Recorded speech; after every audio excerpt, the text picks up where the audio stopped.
Hello friends, welcome back to the channel. If you're new here, my name's Richard and I'm the owner of the fishkeepinganswers.com website. So one question I frequently get asked is, can goldfish eat bloodworm? And the answer is yes, bloodworm make a fantastic food for goldfish, both fancy goldfish and regular common goldfish.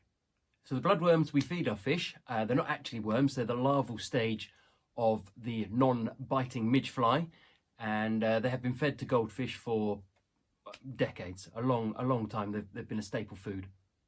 So typically goldfish do find bloodworm pretty much irresistible.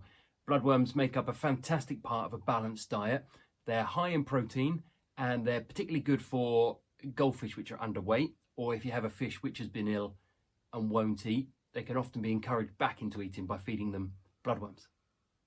For me personally, when I have new goldfish in quarantine, when they're being treated with medications to make sure they're free of parasites and ick and internal tapeworms, etc., I will often only feed them bloodworm.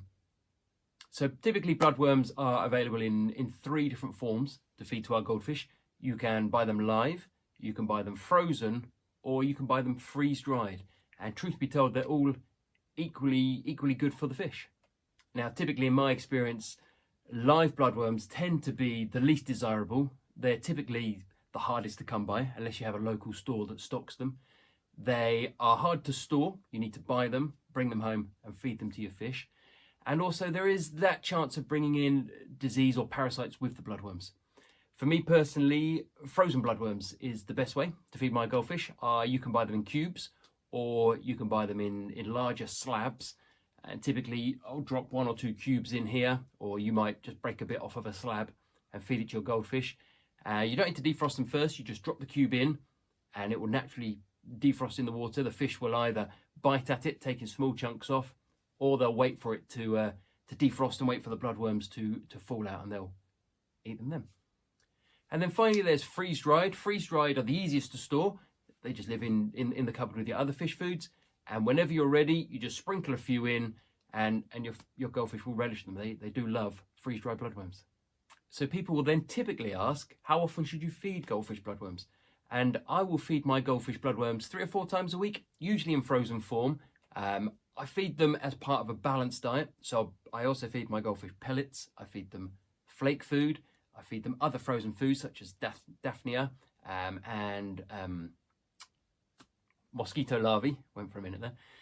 But as part of a balanced diet, bloodworm can be fed several times a week in my experience. So there are various advantages and disadvantages to the 3 different types of bloodworm. Live bloodworm, they work really well for encouraging fish that are reluctant to eat, because as you drop them through the water column, they wriggle all the way to the bottom, and that typically encourages a feeding response even from the most reluctant fish. As I say, the disadvantage of live is the potential to bring in pests and diseases, but you can tip the live bloodworm into a very fine net, rinse them, and that will reduce the chances. The advantages of frozen bloodworm, in my experience, are it's easy to keep a freezer full of cubes, and whenever you want to, you just pop a single cube out and drop them in. Personally, I haven't experienced many disadvantages at all using the frozen bloodworm, which is why I choose them. And finally, the freeze-dried bloodworms, the main advantage is they're easy to store. They last pretty much forever. You can buy a small tub of freeze-dried bloodworm and keep it in your fish food cupboard for months and months, certainly. Not a problem at all. There are people who say you should soak your freeze-dried bloodworms first before you feed them to your goldfish. Typically, I just drop a few in at a time and they absorb the water pretty quickly, often before the goldfish have a chance to gobble them up. Now, if like me, you love to geek out on a subject, I've written a full article on feeding goldfish bloodworms. I'll put a link in the description below and you can head to the fishkeepinganswers.com website and geek out not only on the article on feeding bloodworms, but on all the other goldfish content we have on there too. Now, if you made it this far through the video, we'd appreciate you supporting the channel by clicking that like button and helping spread the word to other people. You may find yourself wondering, can goldfish eat Daphnia? Daphnia is another live frozen food that is often touted around. I'll answer that question in this video here. Thanks for watching.